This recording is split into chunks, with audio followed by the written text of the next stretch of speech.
বন্ধুরা, আপনারা তো অনেক ধরনের মিষ্টি বানিয়ে খেয়েছেন, কিন্তু আমার মতো মুখে স্বাদ লেগে থাকা এরকম মিষ্টি বানিয়ে খেয়ে দেখুন। দেখুন মিষ্টিটা কতটা লোভনীয় হয়েছে।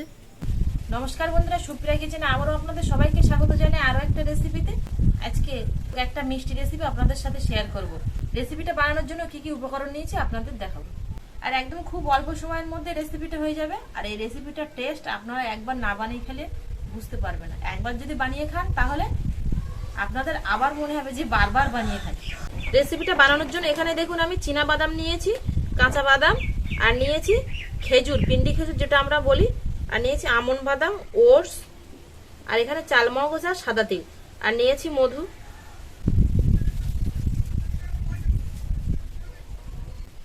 উনুন ধরিয়ে কড়া বসিয়ে দিয়েছি, গরম কড়ায় চীনা বাদাম দিয়ে ভেজে নেব।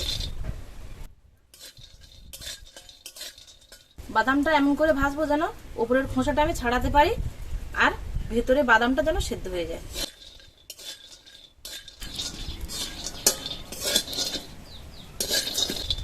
বাদামটা ভেজে নিয়েছি, দেখুন বাদামের উপরের খোসা দেখুন এরকম কালো হয়ে গেছে, আর ভেতরটা মনে হচ্ছে সেদ্ধ হয়ে গেছে। এবার নামিয়ে নেব।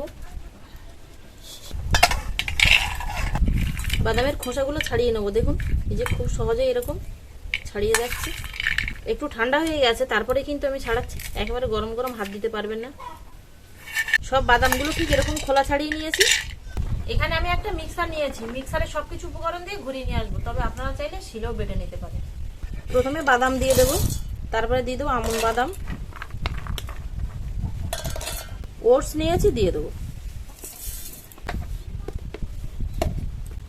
পিন্ডি খেজুর দিয়ে দেবো। এর মধ্যে আমি এখানে মধু নিয়েছি দেবো, তবে আপনারা কিন্তু চিনি দিতে পারেন, তবে এই মিষ্টিটার মধ্যে চিনিটা না দেওয়াই ভালো, তাহলে টেস্টটা কিন্তু অতটা ভালো আসবে না, আর চিনিটা খাওয়াও খুব একটা ভালো না। মধু দিয়ে দেবো।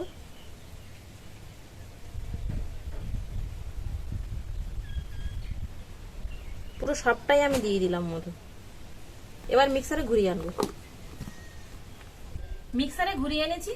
মিষ্টিটা বসানোর জন্য এখানে আমি একটা ছোট বাটি নিয়েছি, তবে আপনাদের কাছে যদি প্লাস্টিকের এরকম কৌটো থাকে, চৌকো কৌটো, গোল কৌটো, যে কোনো কৌটো বসাতে পারেন। চৌকো কৌটোয় বসালে কি দেখতে ভালো লাগে, তো আমার কাছে নেই, সেই জন্য আমি বাটিতে বসাচ্ছি। আর এখানে একটা বড় সাইজের কাগজ কেটে নিয়েছি, খবরের কাগজ। বাটার পেপার নেই তাই খবরের কাগজ কেটেছি, তবে আপনারা কিন্তু বাটার পেপার নিতে পারেন, তাহলে খুব ভালো হবে।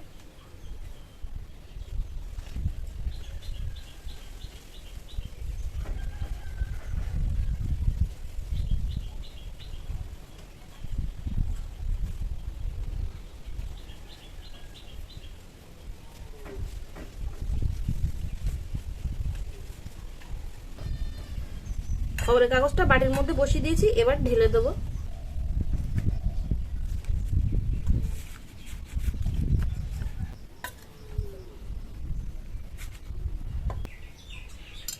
হাত দিয়ে খুব ভালো করে চাপ দিয়ে মিষ্টিটা বসিয়ে নেবো সব দিকে।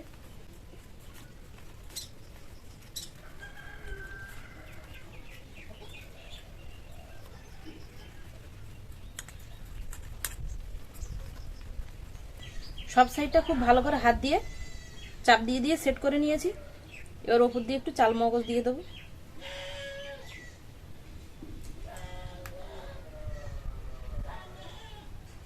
আর দিয়ে দেবো সাদা তিল।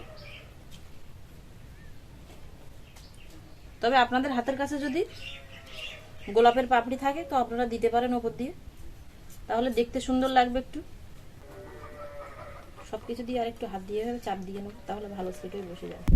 মিষ্টিটা কিন্তু প্রায় রেডির অর্ধেকটার বেশি হয়ে গেছে। এবার এটাকে আমি 2-3 ঘন্টার জন্য ফ্রিজে রেখে দেবো, তারপরে ফিরে আসছি আপনাদের সামনে 2-3 ঘন্টা পর। 3 ঘন্টা পরে মিষ্টিটা কত সুন্দর সেট হয়ে বসেছে আপনাদের দেখাবো কেটে। দেখুন পুরো আরো শক্ত হয়ে গেছে।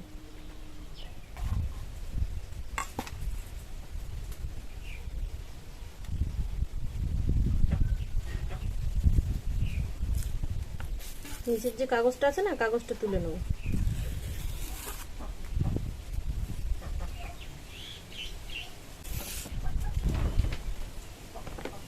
এবার টুকরো টুকরো করে কেটে নেবো।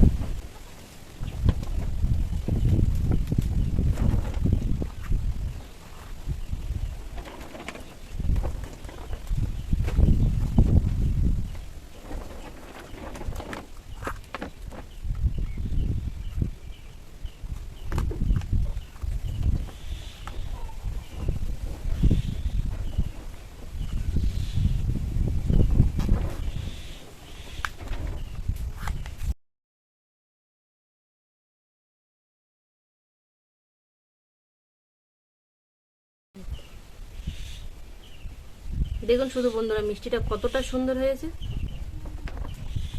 সবগুলো প্লেটে সাজিয়ে নিয়েছি, দেখুন দেখতে কতটা লোভনীয় হয়েছে। যে কোনো সময় হঠাৎ মিষ্টি খেতে ইচ্ছে হলে আপনারা কিন্তু এই মিষ্টিটা খেতে পারেন। আর নইলে সকালে যদি 2টো করে এই মিষ্টি খান তাহলে আপনাদের সারাদিন শরীরের এনার্জিটা থাকবে। আর যে সকল বন্ধুরা আমার ফেসবুক বা ইউটিউবের ভিডিওগুলো দেখছেন আপনাদের অনেক অনেক ধন্যবাদ জানাই। আর আমার এই মিষ্টি রেসিপিটা আপনাদের কেমন লাগলো অবশ্যই কিন্তু বন্ধুরা কমেন্টে জানাবেন। আর যদি ভালো লাগে তাহলে আপনাদের বন্ধুদের কাছে প্রচুর প্রচুর শেয়ার করবেন আর অবশ্যই করে লাইক করবেন। আর বেল আইকন সমেত সাবস্ক্রাইব করে আমার পাশে থাকবেন। এতক্ষণ আমার সাথে থাকার জন্য আপনাদের অনেক অনেক ধন্যবাদ। আবারও দেখা হচ্ছে আপনাদের সাথে পরে নতুন কোনো রেসিপিতে। ততক্ষণ আপনারা সবাই ভালো থাকবেন ও সুস্থ থাকবেন।